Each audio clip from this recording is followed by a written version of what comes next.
Hey, Batya, very nice to see you. Even during these challenging times, you always bring a smile to my face seeing you. So, Batya, thank you very much for joining. Thank you. Just to give everybody a little bit of a background. So, you were studying at Tel Aviv University and you were part of Thrive for the past couple of years. And since you graduated, what have you been up to? So I graduated from Tel Aviv University. As you said, I was going to Thrive the last 2 years, participating in their activities and their trips. It was really amazing. And actually, Thrive was a big part of what I decided to do after graduating, which was I decided to start with a lone soldier program called Green Sabar. And I decided to draft through them into the IDF. So ever since I graduated, I've been working with them, living on a kibbutz, together with a group of about 20 people, all of us getting ready to draft into the army right now. Of course, in terms of the conflict, we don't really know what's going to happen. So I've been working on that ever since then. Your program is still running normally right now? So there were 20 of us in our Gareen, it's called. It's a group of people. We're living in the same house on a kibbutz. There are 7 of us left right now, so the program is not running normally. We're only doing ulpan at the moment and having workouts every other day. So no, to answer your question. Okay, yeah, everything's been changing, but based on Yes. what has been changing, one of the amazing things is hearing what you've been up to. So why don't you tell me a little bit, like right after the war broke out, what have you been really focusing on and doing? I think the first day when the war broke out, I think everyone was in complete shock about what had happened. It was incredibly troubling to see everything that was going on, especially in the South, the amount of life that was taken. And after sitting around and just being on my phone all day, the day after, the second day of the war, I realized that I had to do something. Otherwise, I was going to go insane. Me and my best friend, Jordan, who actually also graduated Tel Aviv University with me and also has been participating with Thrive the last few years, her and I kind of teamed up to start asking our friends, our family, anyone we know really, to donate money. And we had a really overwhelming response. We received over $66,000. I was expecting we'd receive maybe a few $100. And so the first week of the war, we took that money and we kind of did a couple of things with it. First of all, we would receive donation Well, requests let me from just pause. soldiers. Let me just pause you for 1 second. You guys don't have like a major network, and you just put out a message and received $66,000. I Uh, know it sounds insane.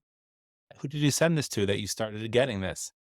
So Who George, we contributed? both put out an ad on social media, kind of saying that we're both soon to be lone soldiers. We're just going crazy out of our minds because we're not in the army yet. We're soon to be in the army and we really want to help, but we don't know how. And we received an absolutely overwhelming response from our friends.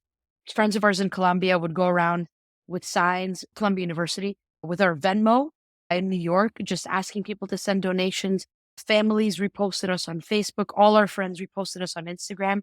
I would have random strangers reaching out to me with requests of exactly what they want us buying for soldiers, with what they want us to write on notes. Hundreds of people I've never talked to before and didn't know existed.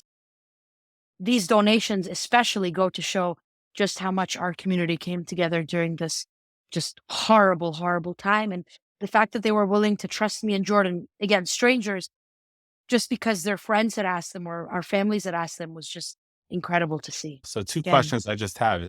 So, what did you decide to buy, and how did you decide to buy that for the soldiers?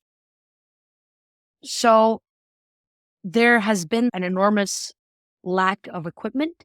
And I'm talking about tactical equipment in Israel, vests, helmets, teams that some people have received vests and helmets, whereas their friends and themselves have been told by the IDF there's just not enough. So Meaning, first of people all, about to go into Gaza don't have vests. it's very hard to imagine, but there has not been enough. They've just been so overwhelmed and there has not been nearly enough tactical equipment. So, equipment and also food you've been getting. So I've been working with my family who has gotten all the assures, all the paperwork and everything to get stuff across from the United States. So a lot of the money that was donated to us, we used towards that. Then a lot of the stuff that we bought were literally, again, strangers, soldiers that I've never met. Some of them friends of ours, but some soldiers, just friends of friends, friends of family, reaching out to me saying, hey, like we're stuck here in the north, we're stuck here in the desert in the south. We don't have deodorant, we don't have underwear, we don't have toothbrushes, we don't have toothpaste. We don't have anything. And so we'd get specific lists of requests from soldiers, pack them up into packages, find drivers, which was also miraculous, just posting on my Instagram, hey, I need a driver from here to here. 10 minutes later, someone would reach out to me. I would have a driver to come to my kibbutz, pick up whatever we just bought and ship it off. Additionally, we were buying tents for people. A lot of soldiers in the north were just literally sleeping on the grass because the IDF didn't supply them tents yet. Again, or they were so overwhelmed. Tents, sleeping bags, blankets, pillows, really all kinds of things that the money has went towards. And I am just so grateful for the opportunity that I was given to do all of this because it's been Batya, incredibly fulfilling. you're a hero for Israel and for the Jewish people. I know you're laughing that off because, you just think that you're a simple person sitting in a kibbutz. But, is there a message that you could share with everybody else just based on your experience right now? Again, like I said, you literally are a hero and you think you're a simple person. So what's a message you could share with everybody else? The message is that I am a simple person. And at the end of the day, we're all simple people and we're all a part of something much bigger. Who's really the hero is our nation as a whole. And as a whole, we're all made up of individual, simple people.